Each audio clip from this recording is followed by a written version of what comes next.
Bonjour à tous et bienvenue sur les harmoniques de l'amour. Je suis ravie de vous retrouver aujourd'hui pour le vlog du mois de septembre. Septembre, terre de l'âme au-delà de l'espace et du temps. Kathleen Rennes. Septembre est le mai de l'automne. À cela près que si mai, par ses légères buées de verdure, ses fraîches floraisons écloses sous les premières rondes de flore et de ses nymphes et jardinières ailées, annoncent le retour des beaux jours, septembre, au contraire, derrière ses fastueuses richesses, ses parures festives, cache l'arrivée sournoise des mois noirs soufflés par les pernicieuses halenées de la mer Harpine et de ses cohortes tempestaires. Le jardin rêvé de l'été vacille au sommet de son éclat.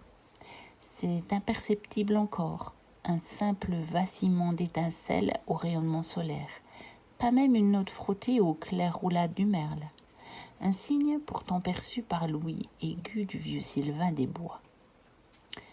Une feuille qui s'éteint parmi les ombres vertes des profondes solitudes. Un infime éclat de paillantine tombé des ailes bourdonnantes d'une lusabelle des eaux.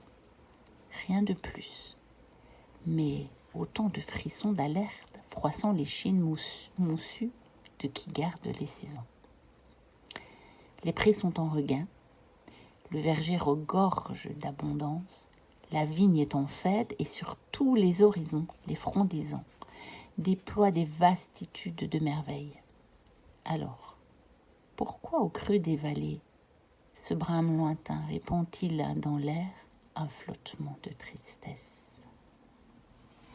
Et je vous retrouve tout de suite pour la première séquence.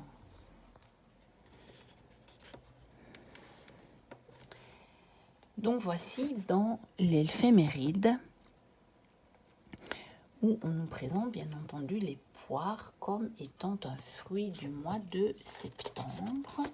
Mais je ne vais pas vous lire toute la légende parce que ce serait trop long et que j'en ai choisi une autre. Et on va aller retrouver les poires dans le peuple végétal. À nouveau, voici le poirier. Et donc, on nous dit « Accueille la volupté dans ta vie.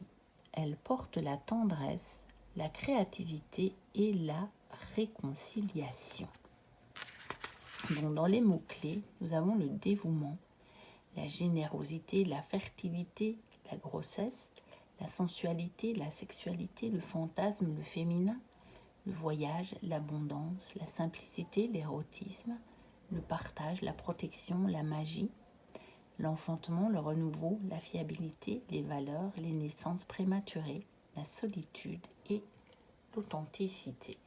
Donc ici, je pense on a plutôt cette notion de...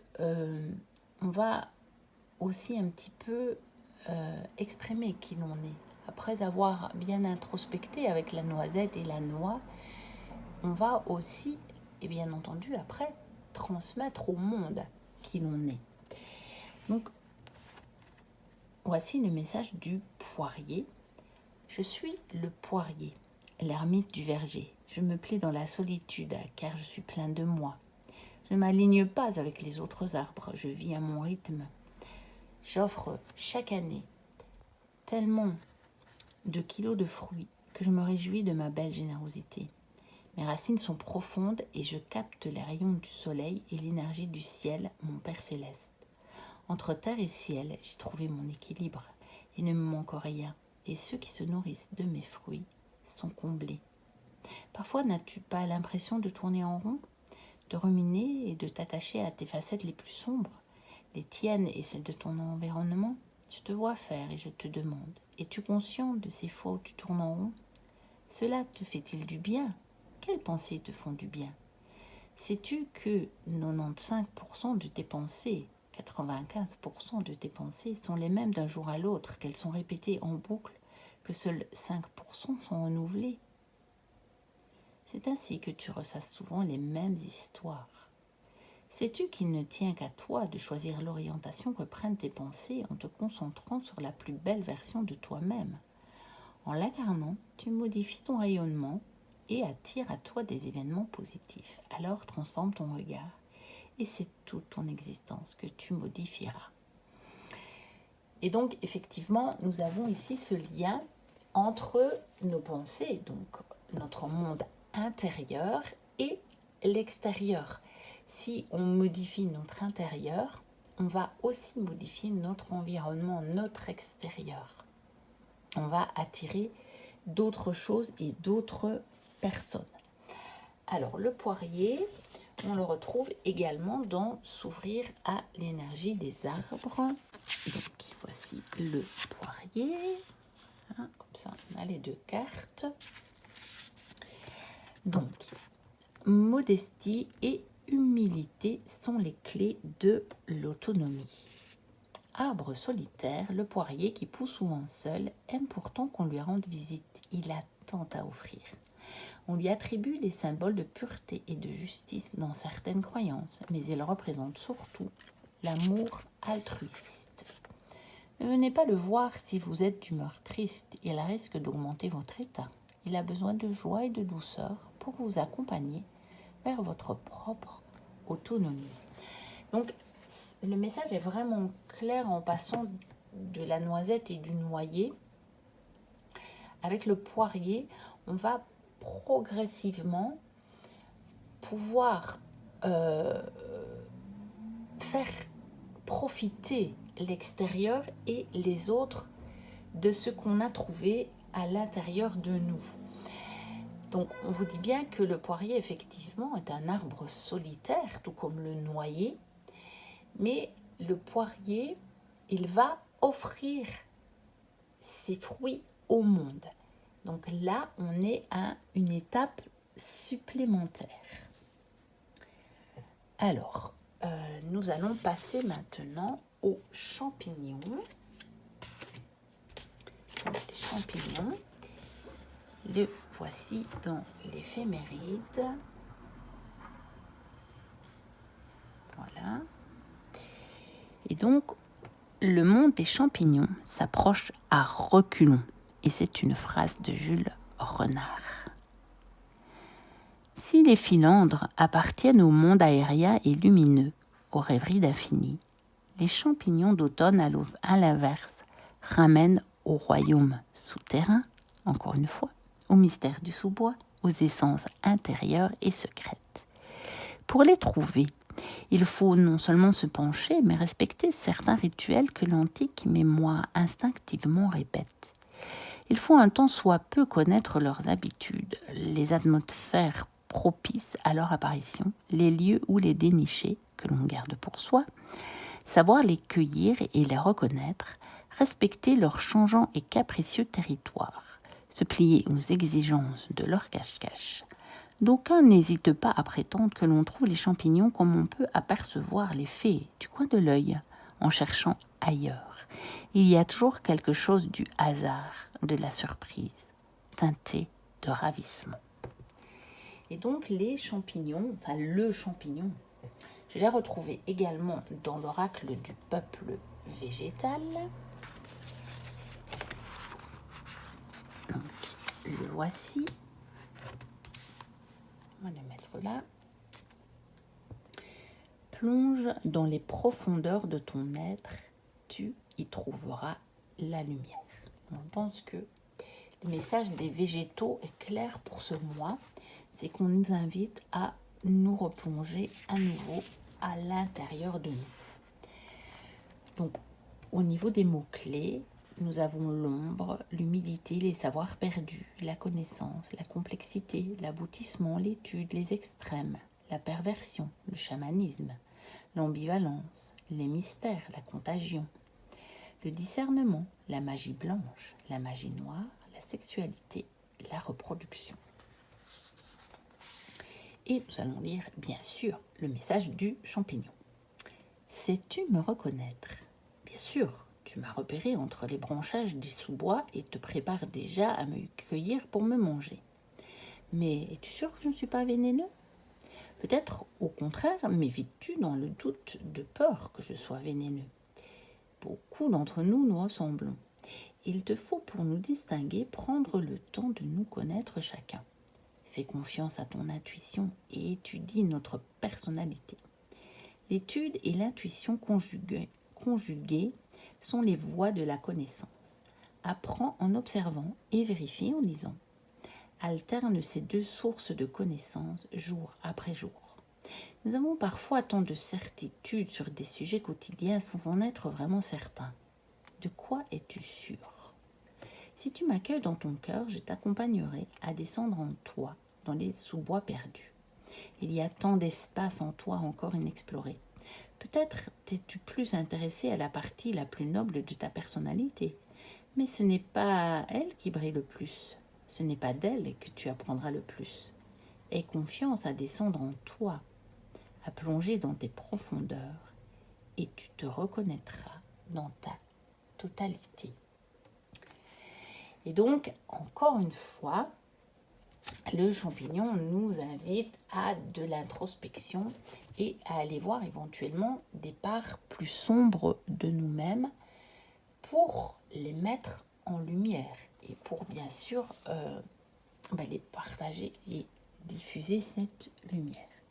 Alors, je l'ai trouvé, le champignon, également dans mon Field to the Garden Dragon. Donc, le voici. Et là, on nous parle d'illusion. Donc, regardez comme il est mignon. Je vous ai dit, cet oracle me fait sourire. Je vais la mettre là, qu'on la voit bien. Et donc, le mot-clé, c'est donc bien l'illusion. Et sa signification, c'est connais qui tu cherches à être. Crois tes instincts. Quelquefois, les choses réellement sont bonnes à être vraies. Cette créature colorée est un mix de choses qui sont bénignes pour toi et des choses mauvaises pour toi. Tu dois être sage assez pour faire la différence. Donc c'est un peu le même message que celui qu'on vient de lire. Hein. C'est à la fois aller voir nos parts que l'on considère bonnes et nos parts que l'on considère moins bonnes, donc nos ombres. C'est tentant de juste regarder le premier rêve que l'on a, mais on peut peut-être manquer quelque chose de beaucoup mieux. Donc, quand le dragon champignon se montre, souviens-toi toi-même que l'éducation est une petite chose. Ne laisse pas ton poison de toi-même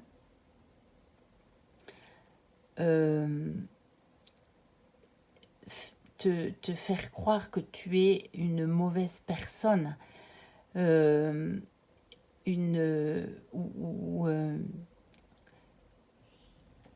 et permets-toi aussi de briller. Donc, c'est les deux.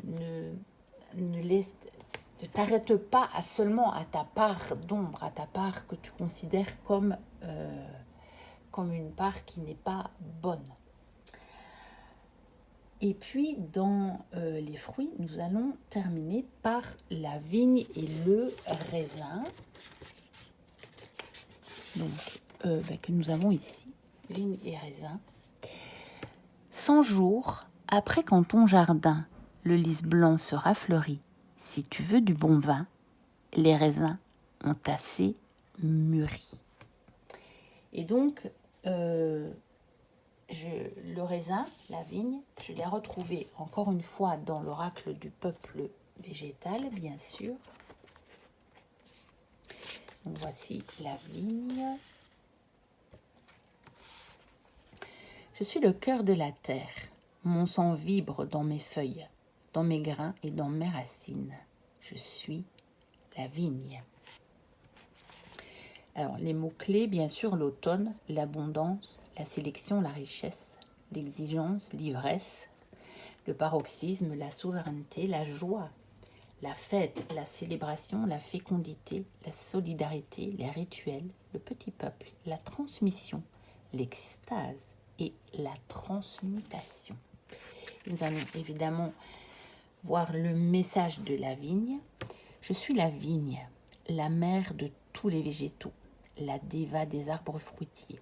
Je règne sur mon royaume en demeurant légère et détendue, car le véritable pouvoir ne s'acquiert pas par l'attention, mais par la reconnaissance de notre beauté, de notre talent et de notre grandeur. Je suis maître de mon royaume. Chacun s'occupe de moi et prodigue ses soins les plus précieux. Mon tronc est tout noueux, et pourtant les hommes récupèrent mes cèpes pour allumer leur feu. Ils ne laissent tomber au sol aucun de mes grains. Il en est ainsi lorsque nous sommes conscients de la préciosité de la vie. C'est cette préciosité que je viens réveiller en toi. N'admets rien de banal, de quelconque, d'ordinaire qui ne vienne de toi. Prends soin de tout en toi. La façon dont tu t'habilles, dont tu te coiffes, dont tu dors, dont tu t'alimentes, dont tu parles a une influence sur qui tu es.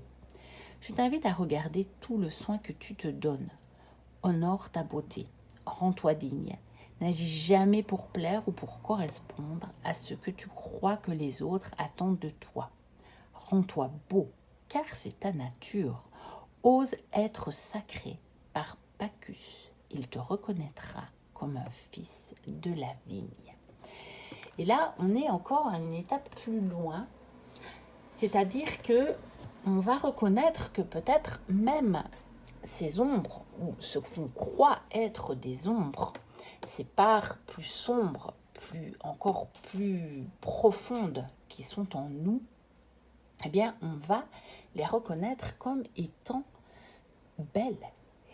Et on va le montrer à l'extérieur. On va prendre soin de nous et soin aussi de ce que l'on transmet à l'extérieur comme image extérieure de nous qui correspond à cette image,